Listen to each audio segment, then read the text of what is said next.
Blessed be everybody. Today we are going to talk about the Book of Shadows. Now, as y'all may know, the Book of Shadows, most Wiccans will have a Book of Shadows. If you don't have a Book of Shadows, you should totally get one. You don't have to do what I did. I got a big black book that said Book of Shadows on it, and that's because I'm a very stylish witch, you know. But you could actually get any kind of notebook. You could even do this artwork yourself on it. Some people like to make their own Book of Shadows, which is really cool. I wish I had those skills. I'm actually looking at someday I'm going to make my own, possibly. Someday when I'm feeling really artistic. But for right now, I use this one. I got this one back when I was, what, 18, 19? 19? I was 19 when I got this. I had to think about that for a second. I won't show you the inside. And there's a reason for that. Because most witches will not let you see the inside of the Book of Shadows. I will look at the pages only because I'm going to tell you organization skills, how I do mine, and maybe you could do yours like me if you want to be awesome, or if you even want to be more awesome, you find your own way. So, a lot of pagans will have a protection on the Book of Shadows. I won't read mine to you. I'm just telling you the organizational skills of how it goes. Um, Basically, mine is a little chant, and I actually made this because I had a family member who was very snoopy and very Christian, and I did not want her reading my Book of Shadows. No, no, no. So, what I did, and I believe in the rule of harm none to an extent, but there are exceptions. This is one of my exceptions. I put a curse on this book where if you read this book without my permission, you will get cursed. A lot of Wiccans don't like that. A lot of people say, oh, you shouldn't do that because then you're going to accidentally harm somebody for opening it. Well, it says Book of Shadows right on there, and on the very first page, you don't get cursed for reading the first page. It says, if you're not, don't have my permission, close this book right now. So I'm giving people a very fair warning. One, it says Book of Shadows on it, so you can't accidentally open it. Two, I got another warning on the very first page. And a lot of people are very hard about the harm none. Me, I'm mostly harm none. I do the same with my car. I put a protection on my car. I won't harm you, but if you steal my car, yeah, it's gonna curse. This one has that curse on there.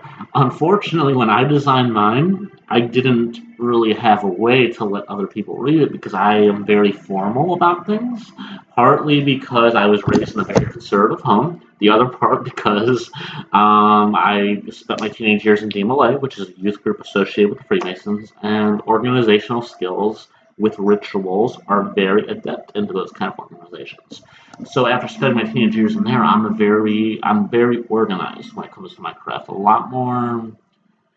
It's not exactly always a good thing. There are some times where I trip over my own organization because it's super like conservative in a sense, and I'm not saying in a political sense. I mean organizational sense where it has to go this way, and that really I trip over that sometimes. So as I get older, I'm getting a little more free spirited with it.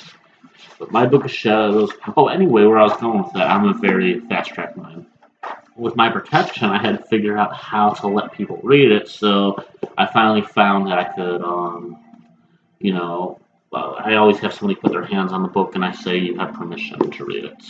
And you're gonna find that just when you do this chant over your book, if you decide to put a protection over your Book of Shadows, make sure you have the intent of how you're gonna let people read it, or you can just do what I did and just wing it, and hopefully that will work.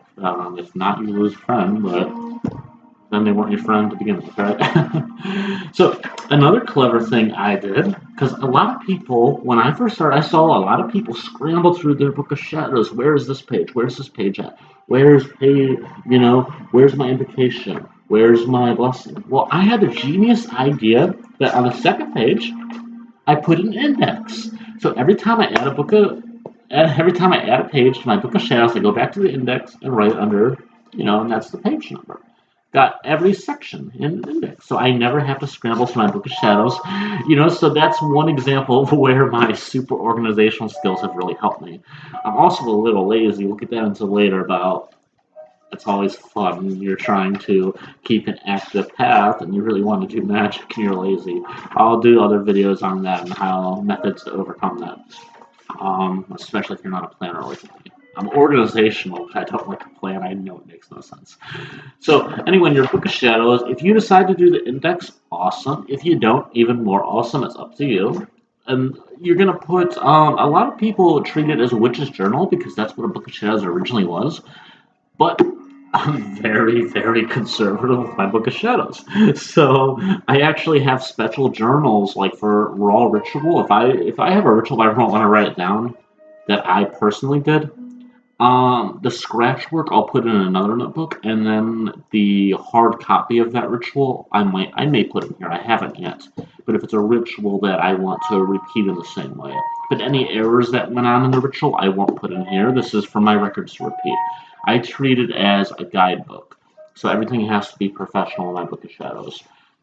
Any mistakes I do in ritual or any of my anything personal that happens in my ritual goes in another notebook. This is just for organization, and if I ever pass it down to children, some people in the ancient times or even traditions, some people have theirs burned when they die. I might pass mine down if I like my kids. If I don't, then I won't because I'm kind of hoping I won't like my kids because then I won't really have to do anything for them when I have kids. I'd be a terrible father. So, like for example, I'll read the section head of some. I have symbols of Wicca in here, invocations for different deities, invocations for different goddesses, and it's great because anytime I want to repeat a chant or ritual, I just go in here and it works out perfect for me. Um, I've got how many pages do I have now? I've got 65. Is it 65? 65 pages. I also have runes down, which I just scrambled past that page. I love my runes, so I wrote down everyone down, which is really cool. But because my super organizational skills, I lost the room to put down what they mean. I so it's like that's great. I could have if I could have provided a section to put what they mean. I might find a way to do that, but it has to be perfect and organizational for me. So, this is the Book of Shadows. You can use any notebook. Don't let people read your Book of Shadows that you don't want them to read it. Put a protection over it, hide it. Mine is the only time people see it is if they stumble in my room and see my altar, which I usually don't even like that. I try to close my door, but it works great on the altar. I always like to put it on the right side of my altar. I won't show my altar anymore. I used to, but as I'm getting older, I want to be more secretive because it's fun. So, Book of Shadows, everybody. I hope that helps. So get started. You can treat it as a personal journal if that's your thing. If you're super organizational like me, get a separate journal, put the chants you want to remember, indications you want to remember. And the most important thing about this is your path. Do it however you want. Blessed day, everybody.